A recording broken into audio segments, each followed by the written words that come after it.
It's time for episode 3 of the Mariners Content Creator Spotlight. This time we got Ben Ranieri of the C-Level Substack coming up here on the Locked On Mariners podcast. Let's sail. You are Locked On Mariners, your daily Seattle Mariners podcast, part of the Locked On Podcast Network, your team every day. Ahoy, sailors. It is Friday, February 23rd, 2024. This is Tidy Gonzalez for the Locked On Mariners podcast, brought to you by FanDuel. Make every moment more. New customers join today, and you'll get $150 in bonus bets if your first bet of $5 or more wins. Visit FanDuel.com/locked on. That's LOCKDON to get yourself started. Thank you so much for making us your first listen. Subscribe, like, and turn on alerts if you're watching on YouTube, or subscribe and leave a 5-star review on your preferred podcast platform if you like what you hear. And if you're part of the crew and rock with us every single day, let us know in the comments below. We'd love to hear from you. And if you want to hear from us even more, please consider signing up for our Patreon. You can now get a free 7-day trial to check out the show. The link, as well as our social accounts, is in the description of this episode.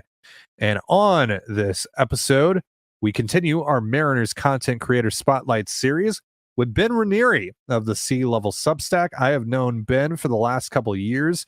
Really good dude, really talented dude who makes great content over on his Substack, the C-Level Substack. And if you don't know who he is, I'm really excited to introduce you to him right now. Let's get into it. All right, I am here with Ben Ranieri. His Substack C-Level is one of the best sources of Mariners content out there. Lots of good written content on there, podcasts, some really cool interviews with guys like Ryan Divish, Cade Marlowe, Pitching Ninja, and most recently Tanner Stokey, the hitting director over at Driveline. So if you're interested in what Ty France has been up to this offseason, you should definitely go check that out. Colby and I have also been on the show quite a few times. It's really good stuff over there. Ben, pleasure to have you on. You and I talk pretty much every day off air, but it's always nice whenever we get a chance to hop on the mic. So thanks so much for being here. Yeah, absolutely. Thank you so much for having me. So let's start here. How did your Mariners fandom begin?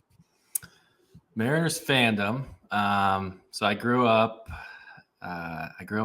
actually a Yankees fan in my very early days. My dad was a big Yankees fan. So probably till I was about 8, I was a Yankees fan. I was more like of a Jeter fan. Derek Jeter was my guy growing up. That's who I wanted to be like. That's who I wanted to swing like.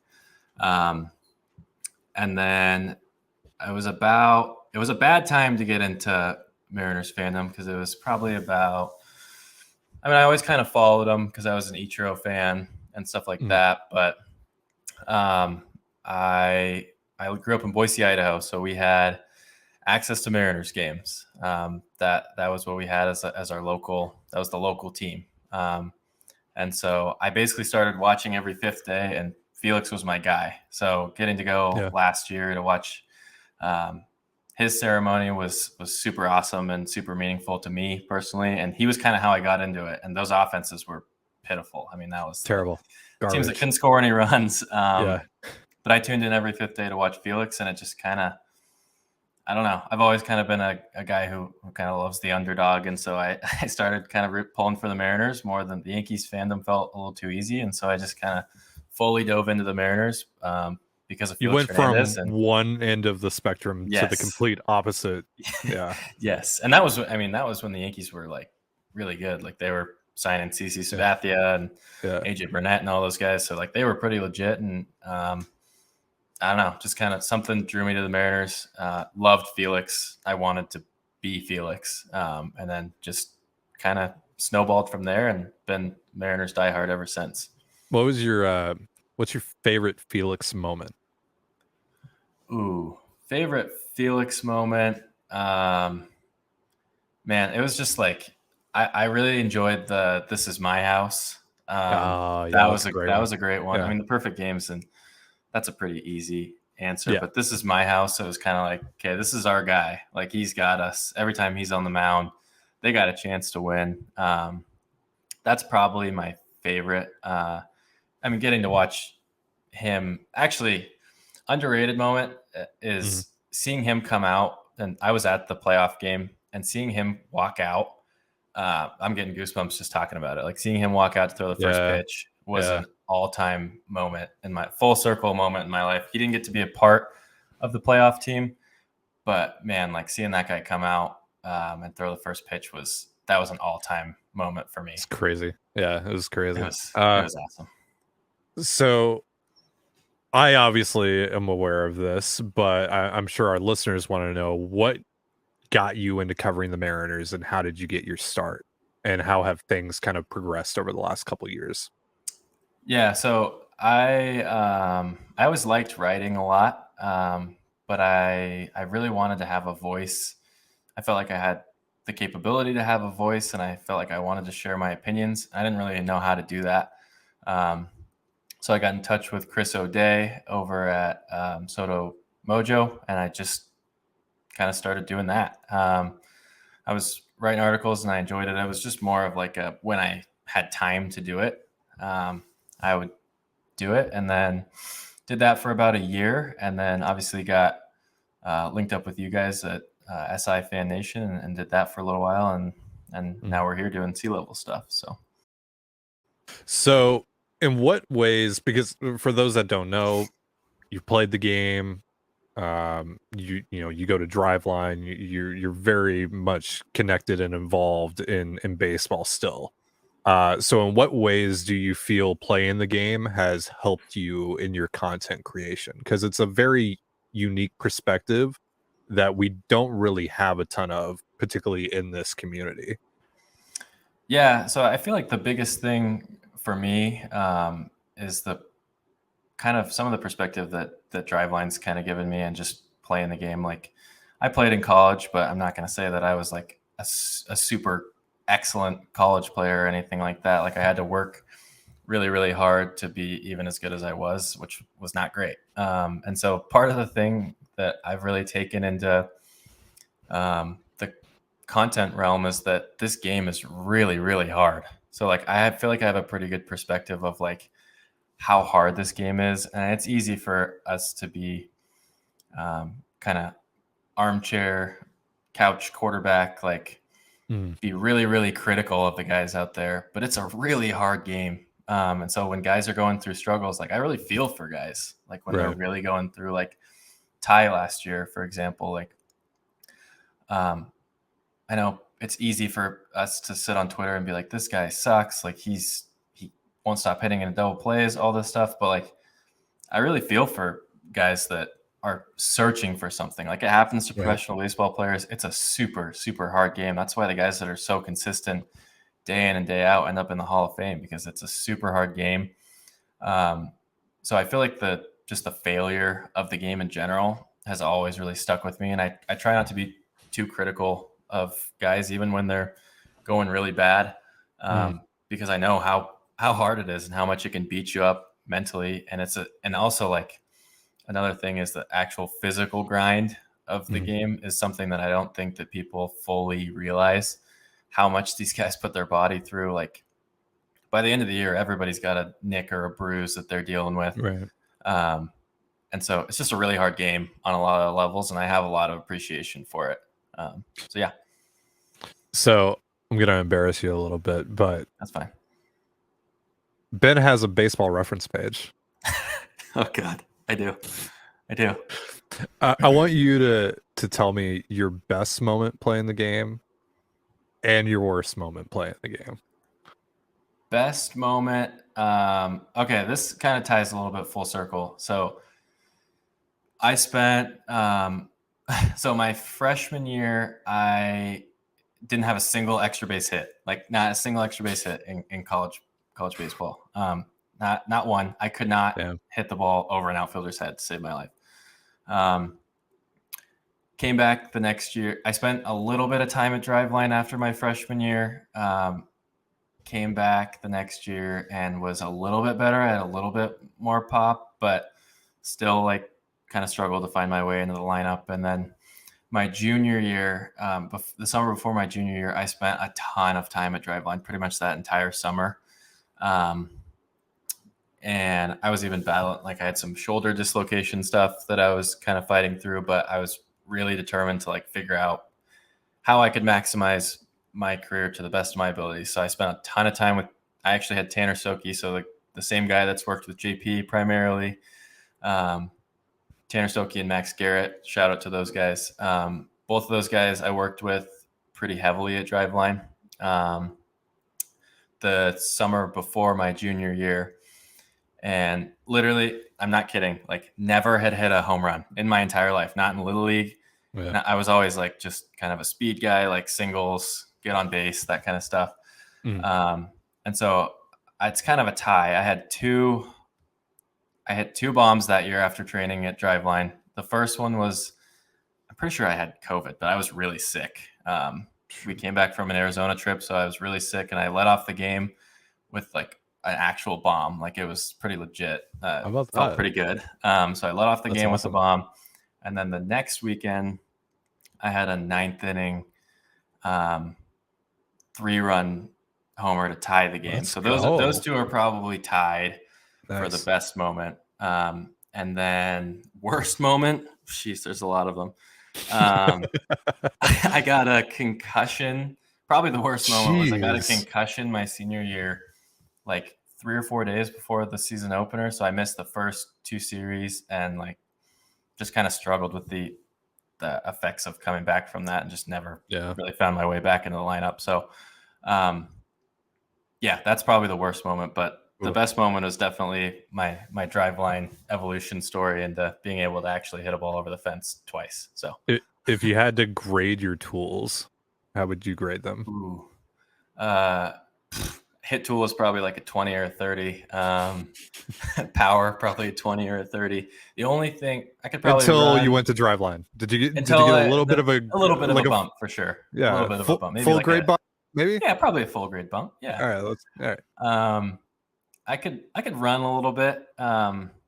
Defense was my thing. I was a center fielder, so that was always kind of my calling card and the thing that I could lean on. But I wasn't the fastest, but my jumps were pretty good. I'll give myself that. So defensively, that's definitely my best grade. Had a decent arm too, probably like a little bit above average. Obviously, we're not talking on a major league scale here. This is a low level college scale. We're probably grading on a curve. Yes, absolutely. More from my conversation with Ben Ranieri in just a moment. But first, a reminder, this episode of the Locked On Mariners podcast is brought to you by Backblaze.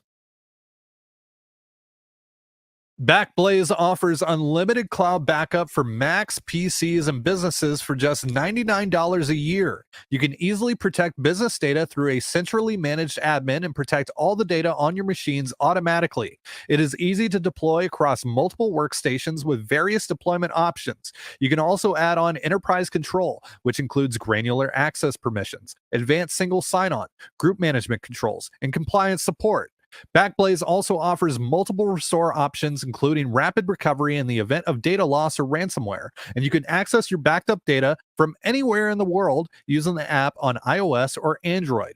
Visit backblaze.com/lockedonmlb so they know where you came from and continue to support the show. Backblaze is recommended by the New York Times, Inc. Magazine, Macworld, PC World, and many more. You can receive a fully featured, no risk, free trial at backblaze.com/lockedonmlb. Go there, try it out, and start protecting yourself from potential bad times. Start today. You're listening to the Locked On Mariners podcast. Thank you again for making us your first listen. I'm here with Ben Ranieri of Sea Level. So, Ben, what is your creative process like? My creative process it's changed a little bit. One thing I've definitely noticed, I love writing. I do love writing. It's very time consuming. And I coach as well. And so I got a pretty busy schedule.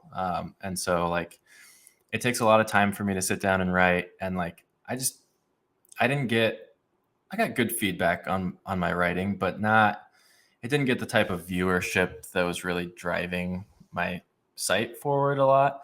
And so I've really shifted more to podcast stuff because I think it's easier for people to digest. It's easier for me to just sit down and talk about my thoughts rather than to sit down and write about them. It's more time efficient for me.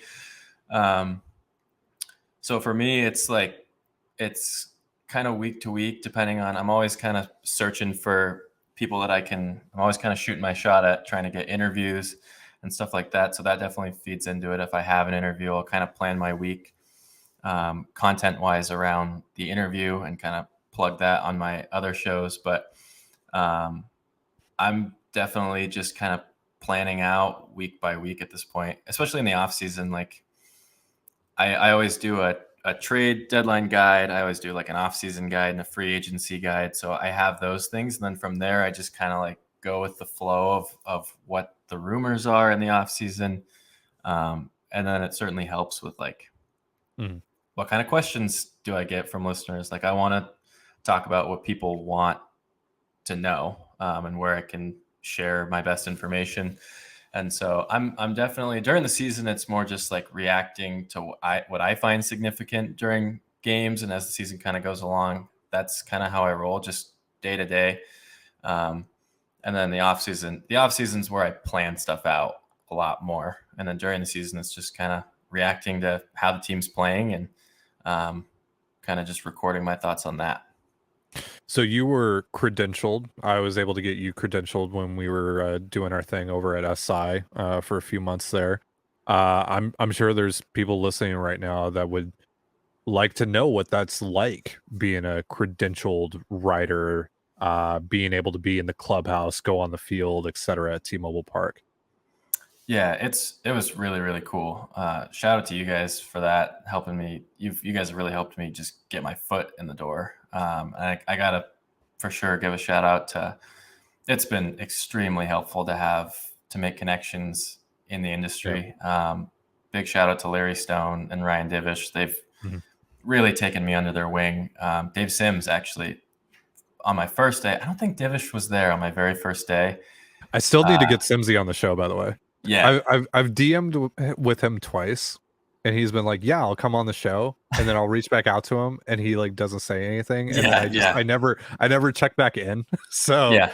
I need to be more on top of that, but we need to get Simsy on the show for sure. So Sims is the man.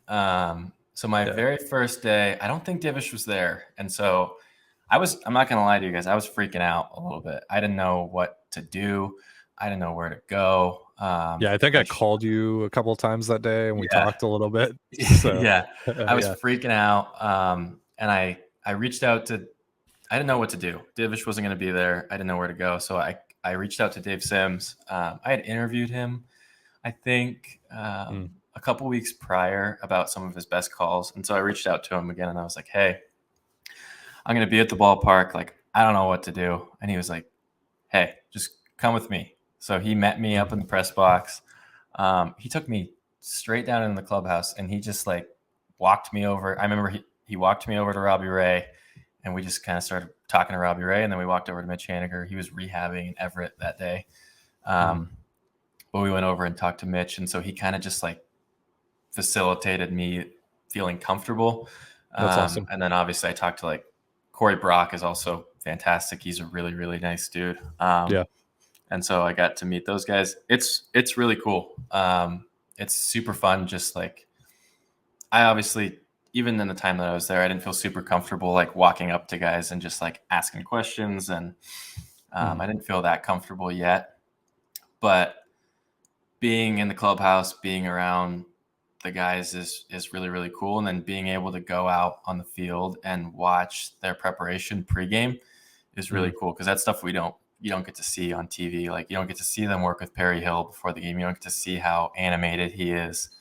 And so being able to watch the BP on the field is a whole new experience and a really, really cool one. And then being able to watch the game from the press box is also really, really interesting. So it's just a really fun way to take in a game.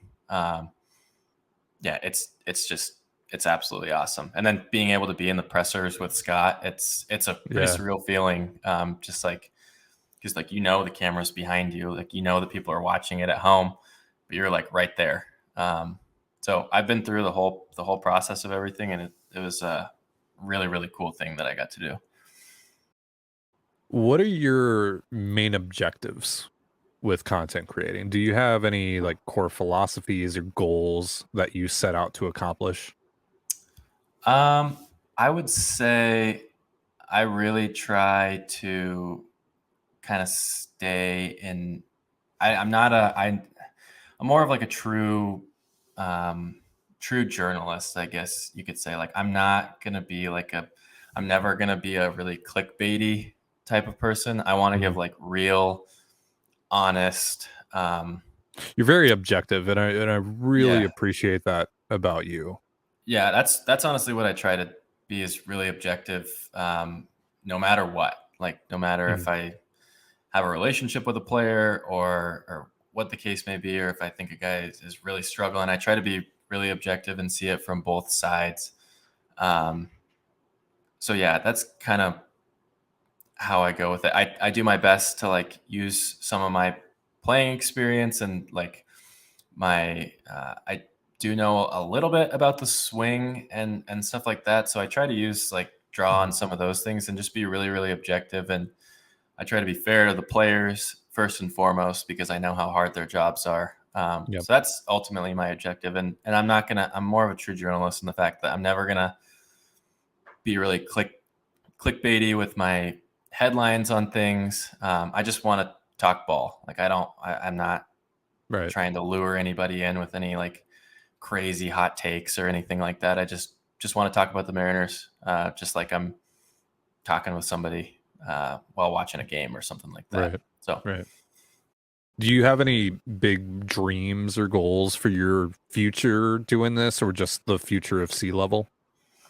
yeah, I mean, obviously, like I think kind of my goal, kind of all the way going back, like I can remember. This is actually a fun fact that I didn't mention earlier. When I was 12, I actually won the Mariners like Ultimate Fan from Idaho. Oh, really? Like I'm from Boise, so I won the Mariners Ultimate Fan from Idaho, and I was on TV for like a, I don't know, 30-second segment. They showed like my picture and stuff. Didn't think much of it. Like it was really cool at the time. Mhm. But a couple months later, they reached out and were like, "Hey, like we want to get you to a game as like one of the Ultimate Fan from Idaho." So I got to go to a game. Root Sports hooked it up with like a hotel room for me and my dad, and then I walked Sick. out on the red carpet with the Moose before the game. I was 12, right? So like Yeah.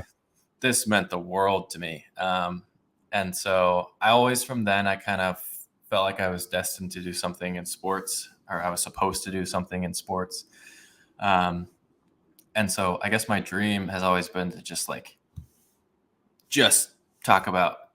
write, be about baseball full time. So like if that was ever an opportunity for me to do just baseball stuff, whether it's with Sea Level or whether it's somewhere else, being full time covering baseball is like my only thing. That's like the ultimate dream, and it's been that way for as long as I can pretty much remember. But I specifically remember being the Ultimate Fan and being like, yeah, like I want to be involved with this game for a really long time. So That's sick. That's sick. yeah, it was awesome. What are you most proud of? Ooh, man, probably. I mean, I think now looking back on it, it is pretty cool that I got to interview Julio. Yeah.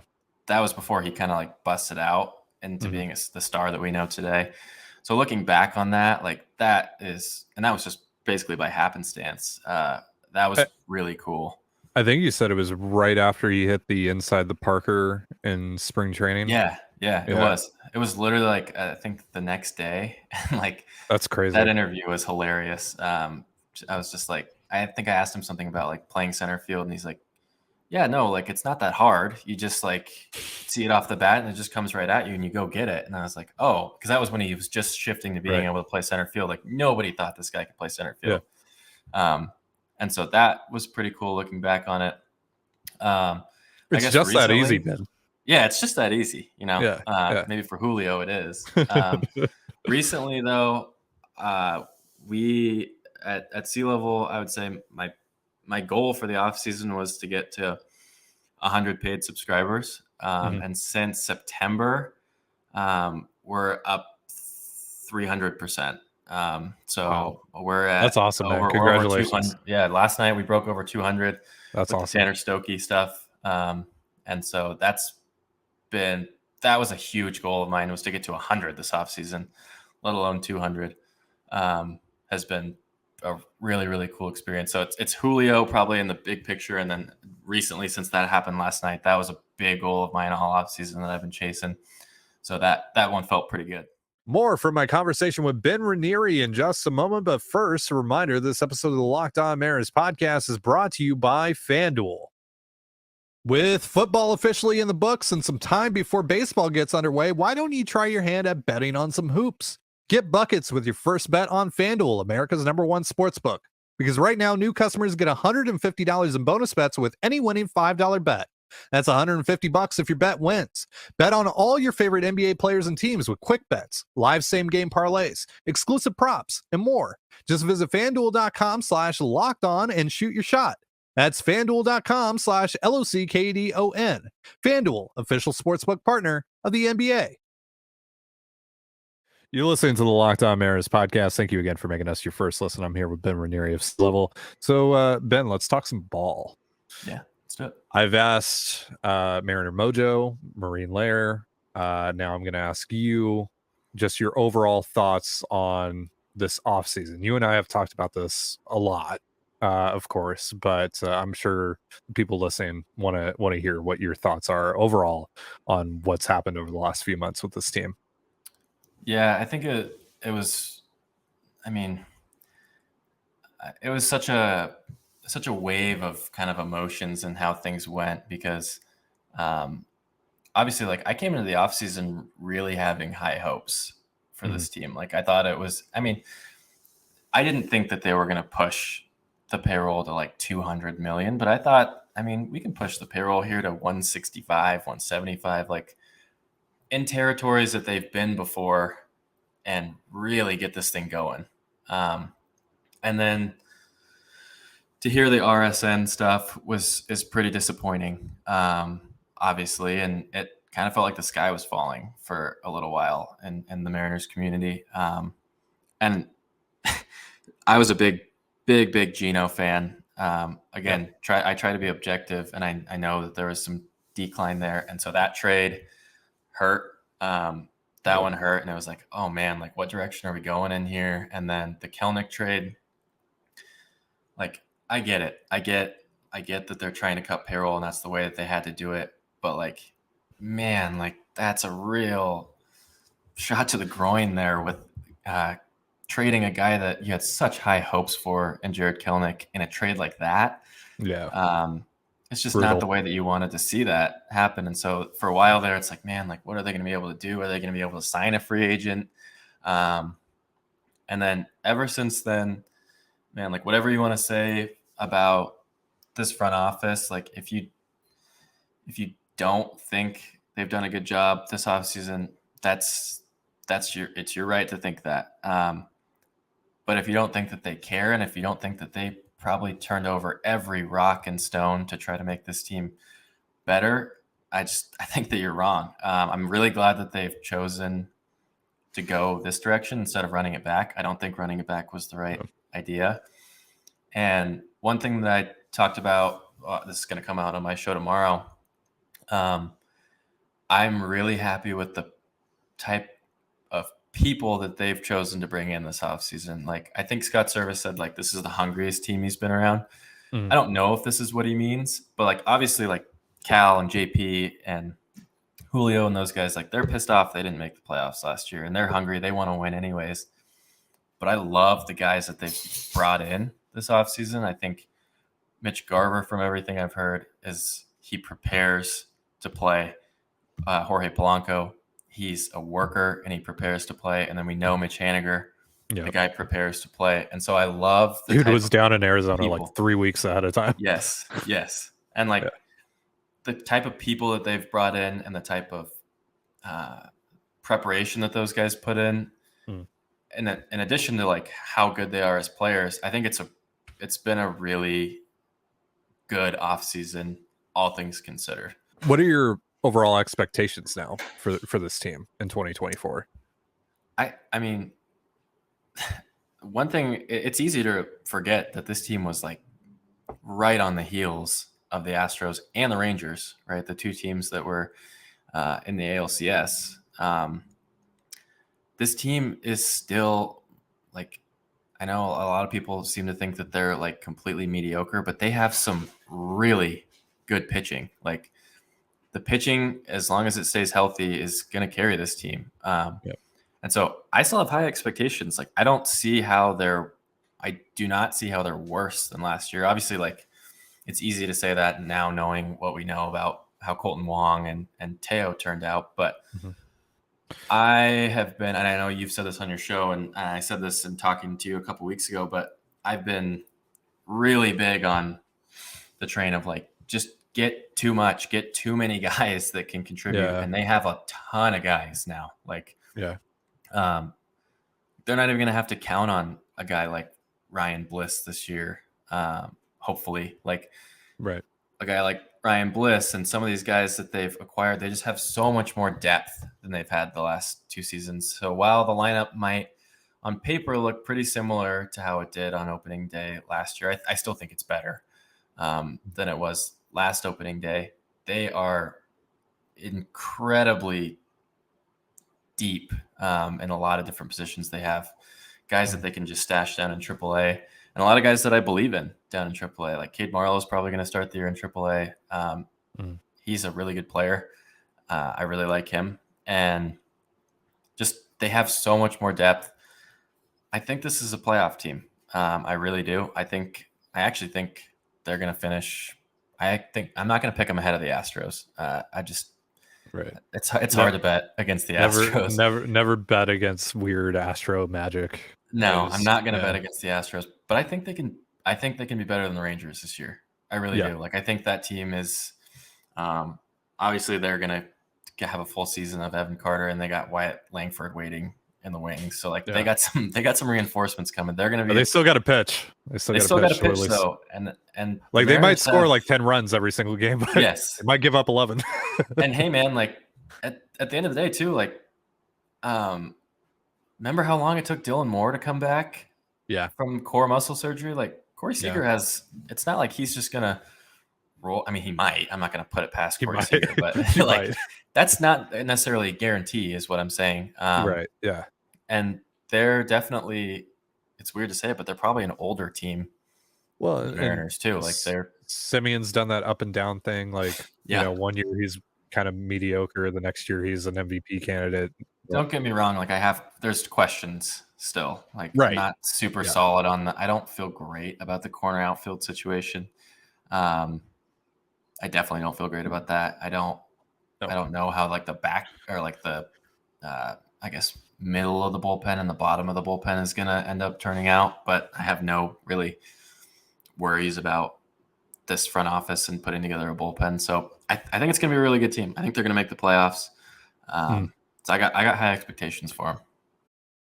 All right. Well, Ben, I want to thank you so much for hopping on here with me for the third episode of the Mariners Content Creator Spotlight. Let everyone know where they can find your work. Yeah, so you can follow me on Twitter at Ben Ranieri 10. And you can go subscribe to my Substack. It's clevelbr.com. It's just $5 a month if you want to come support it, and you'll get access to everything I do. I'll probably do, for the most part, a daily podcast, at least during the week, during the season. So it's $5 a month, $40 for a year, and you get a Julio Rodriguez rookie card with that. Or you can do $65 for MVP subscription, and you get an autograph card with that. And I got some pretty good ones. Waiting in the wings for whoever wants to come grab those. So come subscribe to C Level, whether it's free or paid. And I'll get some good content out there for you this season. And you're also, I think we're planning on you joining me next week. I think next Friday. We're going to be talking some Thai France. We're going to be talking about Driveline in general and just talk more ball. So you guys enjoyed the tail end of this conversation. You're going to get more of it next week because Colby's out of town. So Ben's going to be hopping on here with me. It's going to be a lot of fun. Thanks so much, Ben. Absolutely. Yeah, thank you. Thanks again to Ben for hopping on with me. Hope you enjoyed the conversation. I cannot recommend his Substack enough. If you are a Mariners fan and want some of the best Mariners content out there, go subscribe to his Substack right now, clevelbr.com. Again, cannot recommend it enough. It is really, really good stuff. Thank you so much for joining me here on the Locked On Mariners podcast. I've been your host, Ty Gonzalez. Be sure to give us a follow on Twitter at @LO_Mariners. You can follow me at Ty Gonzalez and my co-host Colby at CPAT11. That's CPAT11. You can also find all that stuff in the description of this episode. Thank you again for making us your first listen. Have yourself a beautiful baseball day, and we'll see you next time. Peace.